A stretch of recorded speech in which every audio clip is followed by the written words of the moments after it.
PM Modi ने सार्वजनिक रूप से कह दिया है कि इस बार लोकसभा चुनाव में एनडीए 400 से ज्यादा सीटें जीतेगा, जबकि खुद बीजेपी 370 सीटें जीतने जा रही है। मोदी की इस घोषणा के बाद देश भर के राजनीतिक जानकार इस उधेड़बुन में लगे हुए हैं कि बीजेपी को इतनी सीटें कहां से और कैसे मिलेंगी। आज इस वीडियो के जरिए हम सिर्फ बिहार की बात करेंगे, साथ ही साथ हम ये भी बताने की कोशिश करेंगे कि इस बार बिहार में क्या होने जा रहा है। जिस तरह से बिहार में एक बार फिर से नीतीश कुमार एनडीए के पाले में चले गए हैं, उससे बिहार का राजनीतिक समीकरण गड़बड़ा गया है। चर्चा इस बात की हो रही है कि क्या इस बार एनडीए 2019 की स्थिति को बरकरार रख पाएगा। क्या नीतीश के एनडीए में वापस आ जाने के बाद बीजेपी नेतृत्व वाला एनडीए बिहार की 39 सीटों को एक बार फिर से जीत लेगा, क्योंकि बिहार की जनता इस चुनाव में नीतीश के बार बार बदलने वाले मिजाज को जरूर ध्यान में रखेगी। हालांकि तेजस्वी यादव ने भी दावा किया है कि वो मोदी के रथ को बिहार में रोक देंगे, मतलब वो इस बार बिहार में बीजेपी को 2019 के प्रदर्शन को दोहराने नहीं देंगे। यहां एक बात बता दें कि बिहार में लोकसभा की 40 सीटें हैं। 2019 में एनडीए के हिस्से में 39 सीटें आई थी, जबकि एक सीट कांग्रेस को मिली थी। खैर, सबके अपने अपने दावे हैं, चुनाव के बाद ही सबके दावों की हकीकत का पता लगेगा। लेकिन यह तय है कि इस बार बिहार में सबके दावे गलत साबित होने जा रहे हैं। सबसे पहले बात करते हैं राजद और तेजस्वी यादव की। नीतीश कुमार के साथ दूसरी बार सरकार बनाने के बाद तेजस्वी यादव ने निश्चित तौर पर अपने आप को संवारा है, अपने आप को निखारा है। उनकी राजनीतिक परिपक्वता में बढ़ोतरी हुई है। पिछले कुछ महीनों के अपने कार्यकाल में वो बिहार की जनता को एक संदेश देने में सफल हुए हैं कि अब वो और उनकी पार्टी बदल चुकी है। बिहार की जनता भी उनका समर्थन करती भी दिखाई दे रही है। लेकिन सवाल यह है कि उनकी बदली हुई छवि का फायदा उन्हें और उनकी पार्टी को लोकसभा के चुनाव में मिलेगा या नहीं।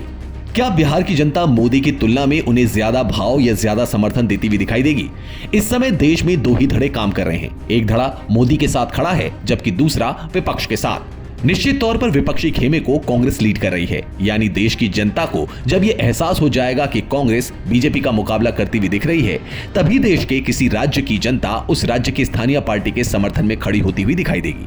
बीजेपी लाख दावे करे कि इस बार वो 370 से ज्यादा सीटें जीतने जा रही है, लेकिन हकीकत कुछ और ही है। जिस तरीके से बीजेपी कुछ अन्य पार्टी के नेताओं को अपने साथ दे रही है, उससे एक बात तो साफ है कि उनकी भी स्थिति बहुत अच्छी नहीं है। वो भी डरी हुई है। मोदी भले ही आज एक चेहरा बन चुके हों, लेकिन उन्हें भी सहारे की जरूरत है।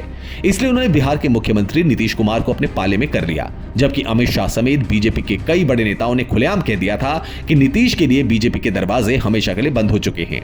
यही स्थिति कमोबेश कई राज्यों में देखने को मिल चुकी है और चुनाव से पहले और भी बहुत कुछ देखने को मिलेंगे। बीजेपी का आईटी सेल पूरे देश में मोदी के लिए एक माहौल बना चुका है। उनका आईटी सेल यह बताने में कामयाब हो चुका है कि मोदी और बीजेपी का कोई विकल्प नहीं है। बीजेपी का आईटी सेल यह भी बताने में कामयाब हो चुका है कि आज देश के हर वोटर की जुबान पर मोदी का ही नाम है, जबकि हकीकत में ऐसा है नहीं। अगर मोदी के पक्ष में माहौल बन चुका है, तो कुछ ऐसे नेताओं को बीजेपी अपने समर्थन में खड़ा नहीं करती जिन पर भ्रष्टाचार के गंभीर आरोप हैं। देश का एक धड़ा आज शांत है, वो कुछ बोल नहीं रहा है। बीजेपी इस समय उन्हीं शांत वोटरों से डरी हुई है, क्योंकि शांत पड़े उन वोटरों की संख्या का उन्हें अंदाजा नहीं है। यही शांत वोटर इस बार चुनाव में गुल खिलाएंगे। बिहार के इन्हीं शांत वोटरों को तेजस्वी साधना चाहते हैं। कुछ हद तक वो उन्हें साध भी चुके हैं, लेकिन तेजस्वी को पता है कि सिर्फ साधने से काम नहीं चलने वाला है। उनकी वोटें भी चाहिए, और ऐसा तभी संभव होगा जब कांग्रेस मजबूती से चुनाव लड़ेगी।